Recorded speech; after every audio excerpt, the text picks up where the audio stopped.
D'Ezra Village, nous sommes dans le département de Zenoula, dans la région de la Marawi. La forêt se présente avec tout son charme. Une forêt au parfum et au contenu riche et varié. Ici, nous sommes en pays Gouro. Une des richesses du terroir est justement dans cette forêt, le Cuidant Gouro. Amis auditeurs de la radio La Voix de la Marawi, bienvenue à Boisflé, la cité du Cuidant Gouro, le vrai Cuidant Gouro aux vertus aphrodisiaques et aux vertus en tout cas énormes. Une plante dont les vertus ne sont plus à présenter, dit-on. Le Cuidant Gouro, c'est un excitant. Un excitant que nos parents d'avant, dans leurs recherches, ont pu trouver ça pour leur donner un peu d'énergie. Comment cette énergie? Parce que c'était des grands planteurs, des grands cultivateurs. Et ils avaient pour soutien les femmes. Donc il fallait avoir plusieurs épouses. D'autres en avaient 7, même 12. Et en avoir 12, c'était pas facile. Le Cuidant Gouro est appelé péra. C'est une plante en brousse qu'on utilise quand le garçon n'est pas puissant. Quand il mange la plante et qu'il consomme le liquide, en quelques instants, en tout cas, il devient vraiment un garçon. Le mythe brisé, en compagnie de certains guides, nous allons à la recherche du trésor culturel. Sa récolte relève du secret et est une histoire d'initié. Après quelques instants de patience, notre guide est de retour. Le mythe continue de tomber. Voilà, c'est le Cuidant Gouro. Quand il grossit, voilà la dernière grosseur. La dernière grosseur. Il y a clair, il y a clair faux. Mesure avec le majeur du doigt. Voilà. Chez le Gouro, le cuidant du même nom est une affaire des hommes. Mais tout le monde le sait, seules les femmes peuvent attester de l'efficacité de la tige. Quand je le vois manger, vraiment, ça me chauffe le cœur. Parce que je me dis que cette nuit-là, je ne vais pas avoir la paix dans le lit. Cuidant Gouro, c'est fort. Ça m'a donné 2 jumeaux, une fille et un garçon.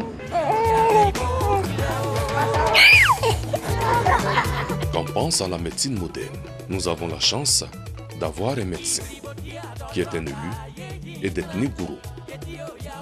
C'est une plante qui renferme beaucoup de vertus, dont l'amélioration de la libido. Nous-mêmes qui avons expérimenté, nous n'avons pas trouvé d'effet secondaire dans le Cuidant Gouro. C'est une substance qui plutôt donne du tonus, de la force à l'homme et ça rend l'homme plus efficace même. Dans la Marawi, le Cuidant Gouro constitue une véritable richesse. Quand on finit de manger le Cuidant Gouro, il faut le mettre au mûr, qui signifie que ce qu'on recherche doit être toujours debout. C'est pourquoi on dit dokli. Dokli, kli c'est onomatopée. C'est l'action de s'arrêter dur, de s'arrêter dru. C'est le rein qui est là. Ça avec ça on prend pour travailler. Bon, si le rein est faible, le moteur lui ne travaille pas. Il appartient aux élus et au cadre de la Marawi de faire la promotion du Cuidant Gouro qui peut apporter beaucoup à cette région.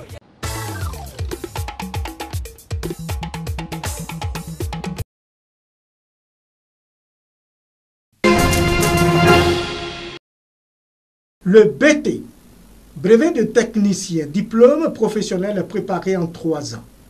Le BT est ouvert à tout élève de niveau 3e ou titulaire du certificat d'aptitude professionnelle et du brevet d'études professionnelles. Jusqu'à la rentrée scolaire 2016-2017, ce diplôme se faisait exclusivement dans les structures publiques de formation professionnelle. Les demandes d'orientation dans cette formation connaissent un accroissement régulier chaque année. Pourtant, les capacités d'accueil des établissements publics sont insuffisantes. Face à cette situation, le gouvernement a décidé d'ouvrir le BT aux établissements privés. Les promoteurs de ces établissements sont en formation à Yamoussoukro pour renforcer leurs capacités. Aujourd'hui, le vivier est important et on ne peut pas continuer donc à laisser ce maillon-là dans la formation uniquement au secteur public. C'est dans le cadre de l'accompagnement que cette rencontre a lieu pour essayer de voir les aspects pédagogiques, les aspects administratifs pour la mise en œuvre effective de cette décision qui est une volonté donc du gouvernement. La coordination des établissements privés de la formation professionnelle et technique en Côte d'Ivoire salue l'initiative. Vous venez de traduire par votre engagement aux côtés du privé 2 projets chers au président de la République, c'est-à-dire le partenariat public-privé et l'émergence de la Côte d'Ivoire qui se caractérise par l'Ivoirien nouveau qui aspire à une bonne formation. Pour cette phase d'expérimentation, plus de 11 000 élèves sont concernés. Ils sont répartis dans 122 établissements sur l'ensemble du territoire national.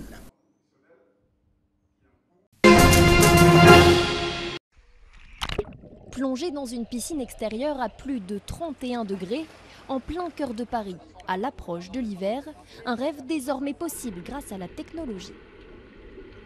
Et oui, l'eau est chauffée par des ordinateurs, plus précisément par un data center, c'est-à-dire une nuée de serveurs informatiques situés sous les bassins de la piscine. Une innovation mise au point par Steamergy, une start-up grenobloise. Ce data center conserve les données informatiques de plusieurs entreprises. La chaleur dégagée chauffe l'eau de la piscine et cette eau refroidit les serveurs informatiques. Un principe gagnant-gagnant. Ce centre de stockage de données chauffe 2 des 3 bassins de cette piscine municipale. Après 4 mois d'exploitation, les résultats sont prometteurs. Une innovation bonne pour le porte-monnaie, mais aussi et surtout pour la planète. Les économies réalisées sur le chauffage de la piscine et sur la climatisation des serveurs permettent d'économiser 45 tonnes de CO2 par an, soit 45 allers-retours Paris-New York. D'ici 2020, 4 autres piscines de la capitale devraient faire le grand saut vers le chauffage numérique. Une grande mobilisation des électeurs a été constatée tant à Conakry que dans des villes de l'intérieur, d'après diverses sources, ce qu'a confirmé la Commission électorale nationale indépendante CENI, estimant que le défi de la participation massive a été relevé. Des problèmes ont été signalés par endroits à Conakry et en province, notamment l'absence d'encre indélébile, des bureaux de vote ou cartes électorales introuvables. Des électeurs ont aussitôt dénoncé la qualité de l'encre utilisée qui n'était pas toujours indélébile, ce qui rend possible selon certains des votes multiples. Plus de 5 millions d'électeurs étaient appelés aux urnes pour ces législatives, les premières depuis celles de 2002. Elles devaient être organisées dans les 6 mois suivant l'investiture en décembre 2010 d'Alpha Condé, devenu le premier président démocratiquement élu de Guinée après 2 ans de transition agitée sous la coupe des militaires putschistes. Le scrutin a été repoussé plusieurs fois en raison d'absence de consensus entre pouvoir et opposition, notamment sur le fichier électoral. Le processus électoral a été grippé pendant plusieurs mois par un bras de fer entre les 2 camps qui a parfois conduit à des manifestations marquées par des violences meurtrières. L'opposant Cellou Dalein Diallo, principal adversaire politique du président Condé, a de son côté regretté des anomalies ayant empêché des militants de l'opposition de voter. Il a mis en garde contre toute tentative de fraude, ce qu'a également fait Sidya Touré, autre chef de l'opposition. Nous sommes déterminés à aller aux élections dans la paix, mais nous n'accepterons pas des résultats tronqués. Toute la Guinée sera dans la rue si jamais nous constatons que les résultats donnés ne sont pas conformes à la réalité, a averti Sidya Touré. Au total, 1714 candidats parmi une trentaine de listes ont participé à ces élections visant à désigner 114 députés. En dépit de la multitude des candidatures, le scrutin se résume pour l'essentiel à une confrontation entre les 2 coalitions constituées autour du Rassemblement du peuple de Guinée, RPG, tendance socialiste du président Condé, et de l'Union des forces démocratiques de Guinée, UFDG, tendance libérale de Cellou Dalein Diallo. Un des points fondamentaux de désaccord entre les 2 camps était le fichier électoral que l'opposition soupçonnait d'avoir été gonflé en faveur du pouvoir dans les zones considérées comme pro-Condé et réduit construits dans des zones réputées fiefs des opposants. Autre point de désaccord, la CENI, jugée partiale par les opposants. La contestation politique a été marquée ces derniers mois par plusieurs manifestations qui ont dégénéré en débordements meurtriers. Et de récents heurts entre militants du pouvoir et de l'opposition ont fait craindre de nouvelles violences.